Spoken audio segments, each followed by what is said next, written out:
So some of us have had our unhealthy habits around exercise and lifestyle and our diets, probably for longer than a mortgage, and we are great at collecting unhealthy habits. As we get older, aren't we? Like all those questionable clothing purchases we now have squirreled away in our drawers. And all this shit tends to pile up in our 40s, 50s and beyond. So I want to talk about a realistic way of breaking these unhealthy habits that are holding us back from getting in shape as we get a little bit older. And then I also want to give you just a simple 3-step approach to replacing those crappy habits with much healthier ones that help you look and feel great again. It does annoy me that the standard advice that we get bombarded with when it comes to ditching these unhealthy habits isn't exactly helpful or useful, because we're told just stop doing it. Yes, thanks very much. So let's come at things from a much more realistic angle today. Hey, I'm Chris, I'm a coach and a dad of 3 teens. And after 16 years of coaching folks over 40 online and in person and trying to keep myself in shape at 48, I have learned that trying to white knuckle our way through breaking unhealthy habits is destined to fail, unfortunately. By the way, you can grab a free training on a 5-step healthy habit building approach that I use with clients, my dream formula, in the description. Anyway, speaking of clients and unhealthy habits, I had a client called Mike who would always find himself in front of his food cupboard every night at around 9 p.m. Now, he wanted just a little bit of something, you know what it's like. And it wasn't like he didn't know that this habit was stopping him from losing his belly. And he'd already tried various things like pure, unadulterated willpower that lasted about 3 days. Then he tried not buying the treats at all, but then his kids weren't happy and he was very unpopular daddy. And then he tried just going to bed early, but that meant he just lay there thinking about chocolate. So when we did a deeper dive into all of this, we figured out something interesting. He wasn't actually hungry at all. He was just bored and he was a bit stressed from work. The well-worn path that he followed every night was that he'd get back from work, he'd be stressed, he'd get through dinner and the evening drama with his kids, he'd pack them off to bed at 9 p.m. and then he'd feel pissed off, put upon, oh, woe is me type thing. And he wanted a sugar hit as a way of getting just a quick mood boost, a pick-me-up. Now, once we found ways to get that same feeling, which for him was just a bottle of non-alcoholic beer on one of his favourite TV shows at 9 p.m. every night, the 9 p.m. cupboard visits stopped and lo and behold, his belly reduced. That's why habits are a bit like paths through a grassy field, because over the years, decades even, these bad habits that we have become so ingrained that certain actions just happen like clockwork every day. We're not even conscious sometimes that we're doing them at all. It's like taking a clear, well-worn and obvious path through a big grassy field. No other option makes sense. So if you're stressed, you have a snack. If you're tired, you blow off your workout. If you're bored, you scroll on your phone for half an hour.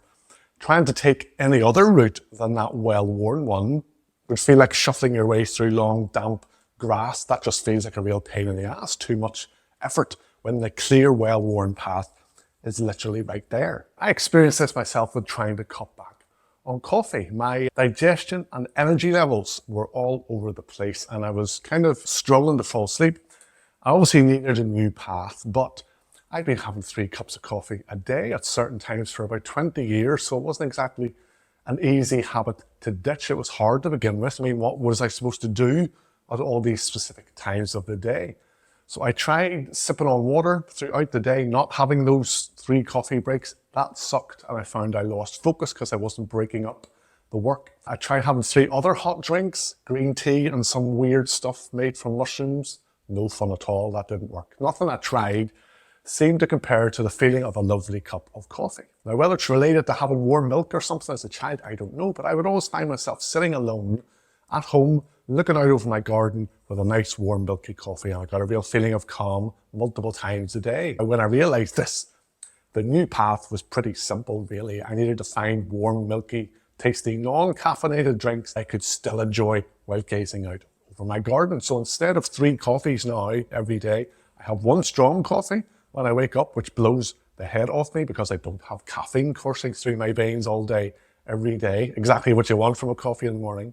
Then I have a cup of decaf after lunch and then a cup of milky chicory root, which is surprisingly delicious, at about 3 p.m. and that works great for me. The weird thing is these well-worn but counterproductive paths that we've created for ourselves over decades are actually trying to solve something for us. Late night snacking solves the problem that we're bored or stressed.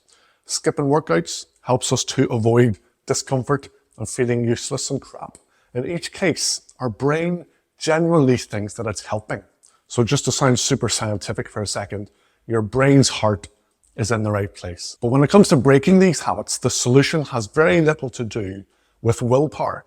You will know probably from past experience, I'm sure, that trying to be hard as nails and toughing it out and summoning up superhuman levels of willpowers for days and weeks doesn't work for long to break unhealthy habits.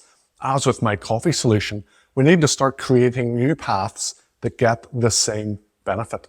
So I want to take you through a kind of 3-step approach that will work for you and your bad habits that you want to get rid of. So first of all, become a habit detective.